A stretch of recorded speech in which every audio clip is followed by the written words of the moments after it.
Yo, what is up, guys? Will here with Canyon with Fantasy Basketball Flock, and we've got some buy lows for you today. We're hitting the midpoint of the NBA fantasy season, so we want to talk through some buy lows, finish the season out strong, and get you guys some fantasy championships. But real quick, before we get off into any of the names, want to mention we have promo code Canyon to sign up for Underdog Fantasy. Link is in the description. If you guys aren't familiar with Underdog Fantasy, it's a great site. Heading into the season, we do a lot of, they have drafts on there. There's a lot of player props, prop cards you can make based off of, we're looking at NBA props every single night. They have NFL as well. Any sport you can imagine on there where there are player props, you can make those cards. Definitely recommend checking that out. But with that aside, let's get right into first buy low here is a guy who is a popular waiver wire addition, but I think he's going to be pretty strong for the time that Halliburton's out. So this is definitely one you want to act on quickly. And it's Andrew Nembhard. And I think he had some poor shooting games in the first couple games with Halliburton's injury. TJ McConnell had some pretty strong games. And we kind of expected that they were going to kind of have their blow up games and good opportunities. But man, the opportunity is there for Nembhard. Didn't shoot super well, but he's got a decent assist floor. And he's still playing 30 to 34 minutes a night. I expect that to continue. Now, I know Hallie's injury, right? If you're looking at this, you're thinking Hallie's going to return soon. The initial reports were that it was going to be a reevaluation in 2 weeks from the initial injury. But like we mentioned all the time on this channel, and I'm sure you guys are familiar with NBA fantasy, a lot of times those reevaluations, that isn't even the shortest period for the return. That is just a reevaluation for what is probably the next week at the shortest. And as we approach All-Star break time, for a guy like Halliburton, that's obviously a key piece of that franchise. There's no reason for them to rush him back, especially with something that's two separate injuries. So I would not be surprised if he's held out through the All-Star break and we get to have more Nembhard games than maybe the current Nembhard manager is expecting. Yeah, definitely. And speaking of guys, injury guys like Halliburton, or guys even on this list that we might be coming back from injury that we may be talking about, utilizing the All-Star break as kind of a pinpoint in the season for when injured players might return, or when people that are either already back from injury and they're kind of slow, and once they have that either even longer rest from All-Star break, that's a good little window to kind of capitalize on timing for some of these players that are coming back from injury that might be playing a little slow. You could buy low. We'll talk about this a little bit more with some other guys, but just as an overall quick statement to get that in there, this is a good window to kind of capitalize on injuries and their people's substitutes, but we'll get into that a little bit more later. The next guy we've got is OG Anunoby. He's been very inefficient from the field the past couple weeks, and his peripherals haven't been that great either. He's usually a guy that's, as of late, been scoring more this past season and in last season with good peripherals, good defensive stats. Obviously, steals, he's been a beast, and he's continuing to be a beast, but the shooting has been really poor. He's still getting the usual Raptors starters minutes, right? These guys get high 30s minutes consistently to sometimes even 40s. He's just in a bit of a lull right now. If you look at his last couple of weeks, his shooting has been really poor from three as well, but the volume is still there as well.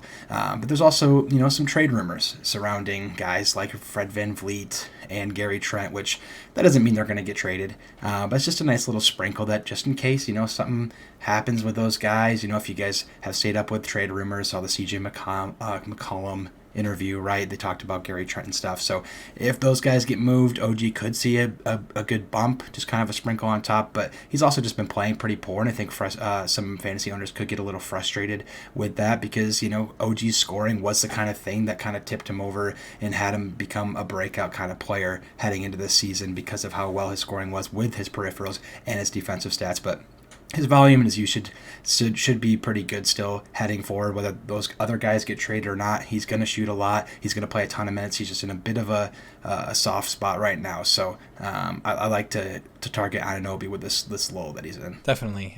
Next up here, we've got Kyrie Irving, which funny enough, he was one of the headliners of our buy high videos, right? The expectation of the value with KD obviously being out the month, and we're expecting through the All-Star break as well.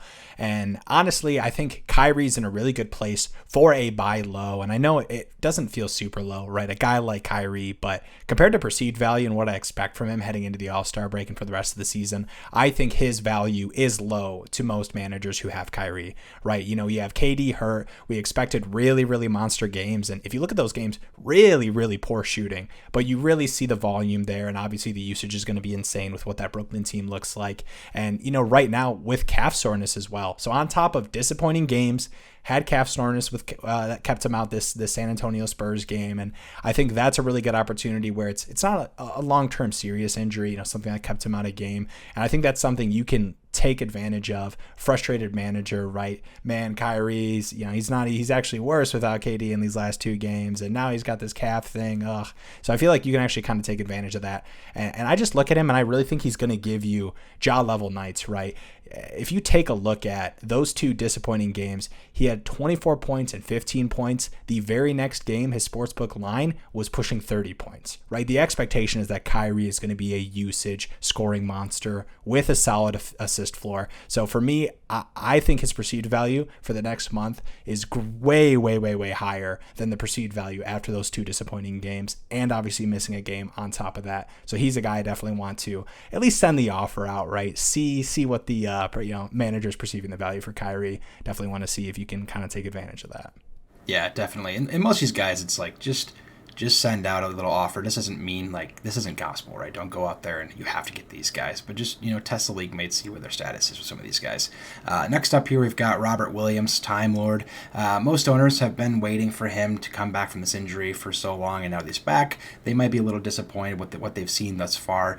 Started playing, late teens in minutes, early 20s minutes, and not putting up the best stats, but they're easing him back in, and this is kind of what I was alluding to earlier about capitalizing on the All-Star break for injuries. The last 3 games, he's seen 27 plus minutes, so he's trending in the right direction, and now he's going to hit this spot in early February where they have a extended leave of absence, and he gets to get rest even more. And I could see him coming back from the All-Star break and start to get to really close to, low 30s in minutes and start to be a real piece for this team that we expected him to be this year. So people probably could be very frustrated with, waiting for him, and now that he's finally playing, he's barely playing, he's not putting up the stats they want in the minutes that he has, but the minutes are trending in a good direction. The stats are there. The floor is there. We know what Robert Williams can do, but with the 30-plus minutes that he could see post-All-Star break, you're talking about a guy that could easily average a double-double, super high block upside, and be kind of that breakout that a lot of owners were hoping that he would be before any of this injury stuff happened. For sure. Next up here, we've got Andrew Wiggins. He's another guy returning from the injury, right? We just saw, these past 5 games, they've been pretty disappointing compared to what we saw from Wiggins earlier in the season. And, it was really, really poor efficiency from a shooting perspective. He actually had pretty decent shot volume compared to the minutes he was playing, right? He, had that 19-minute game in the first game and just finally played over 30 minutes in this last game against the Wizards. And for me, I think Wiggins, I don't know if he's necessarily going to replicate what he did at the beginning of the season, but he is for sure going to be better than what he's been over this past recent stretch. Really, really poor shooting from 3, and it's been a decent volume, but obviously those past games only had 1 really strong defensive stat game. So, if they just look at fantasy points over these past 5, pretty disappointing compared to Wiggins. And I think for me, with Wiggins specifically, it's another perceived value thing, right? I think the Wiggins manager obviously was, pretty excited from the performance they saw at the beginning of the season. And then, obviously you got the injuries, held on to him through that. And then in this return, they're like, well, crap, it's the same old Wiggins, right? It's the Wiggins that we've had for the past couple of years. Disappointing. But I really think and feel strongly that he'll, have a decent scoring floor that'll be a lot better than what we've seen over this past stretch. And, okay, rebounding peripherals and give you solid games, but really it's the defensive stat upside for sure on top of that. So I think Wiggins is one of those guys I want to target.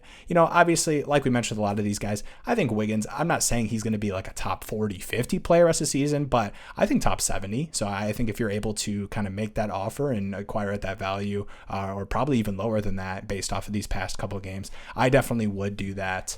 And as we kind of close out here, that was the last specific player, but I do want to give a couple warnings. All right, we talk about these buy lows, and I think a lot of times, people can really, really try to get too cute in their strategy when they're buying players low, especially come trade season. Canyon mentioned earlier in the video, we talked about OG. We like him as a buy low, even if none of those Raptors guys get moved, right? It's a little bit of like a cherry on the top for value. But if you're acquiring players and trying to buy low, like a Zach Collins, and you're sending out a decent quality, consistent starter for you because you think Jakob's going to get moved and we're going to see a huge usage bump, really, really be cautious for that. Obviously we've had players, Miles Turner, that's another guy who's been on the trade or rumor block for as long as I can remember. So there's constantly guys who are brought up in these trade rumors and conversations that really don't come to fruition. But obviously we've heard specific names. So, if you can acquire at a value and you're trying to take advantage, and you can kind of add on top of that, hey, this value could even go greater than what I'm expecting, even with this move, that's totally fine. Just don't get too carried away. And then another warning I want to give off, especially as we're heading into All-Star break time, be very cautious with acquiring players who are currently injured, and it's more of a long-term injury thing, right? If a guy missed a game for rest, for a nagging injury or something, or missed one game of the back-to-back, that's not what I'm talking about. What I'm looking at is players who are going to be out a week and a half, 2 to 3 weeks, the reevaluation period in that, or maybe even up to a month. I'd be very cautious trying to acquire those players, because we see it time and time again. Players leading into the All-Star break a week away, they just don't play any of the games rest of the season, or rest into the All-Star break, and they just rest through that entire All-Star break. It happens every year. So don't get too cute buying low on hurt players, honestly, ever, because you can really get burned by that. But I think you can get especially burned when you're doing that leading into the All-Star break. So be cautious there. Appreciate you guys watching. Let us know if there's any buy lows you guys are targeting. And as always, let us know if you have any questions in the comments. See you in the next one.